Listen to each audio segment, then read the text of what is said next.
ఇలా ముక్కలుగా చేసుకున్న తర్వాత 2 కేజీల పండు మిర్చికి సరిపడగా 400 గ్రాముల ఉప్పు, 400 గ్రాముల చింతపండు ఉప్పుని రెండింటిని ఎండలో పెట్టుకోండి. చింతపండులో తొడిమలు గింజలు లేకుండా చూసుకోండి. కళ్ళుప్పు అయితే పచ్చడికి టేస్ట్ వస్తుందన్నమాట. ఎండలో పెట్టుకుని దీన్ని మిక్సీలో పట్టుకోండి. పండు మిర్చితో పాటు చింతపండు ఈ 3 కలుపుకుని మిక్సీ పట్టుకుందాము మెత్తగా. చూస్తున్నారు కదా, 2 కేజీల పండు మిర్చిని ఇలా మెత్తగా మిక్సీ పట్టేసుకోండి. ఇలా ఒక బౌల్లోకి తీసుకోండి. చూస్తున్నారు కదా, 2 కేజీల పండు మిర్చిని ఉప్పు చింతపండుతో ఇలా మిక్సీలో పట్టేసుకోండి. రోటిలో నూరుకున్నా బాగుంటుందన్నమాట.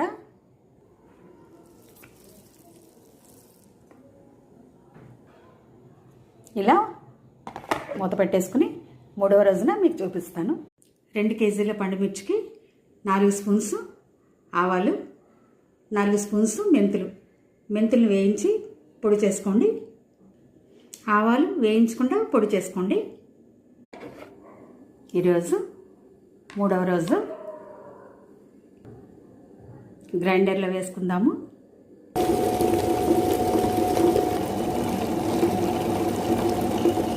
కచ్చా పట్టుకున్న అల్లం, ఆవపొడి, మెంతి పొడి, కచ్చా పట్టుకున్న 2 పెద్ద వెల్లుల్లిపాయలు, 1 స్పూను పసుపు. ఈ పండు మిర్చి పచ్చడికి మరీ పేస్ట్ లాగా కాకుండా కొంచెం కచ్చా నూరుకుంటే బాగుంటుందన్నమాట.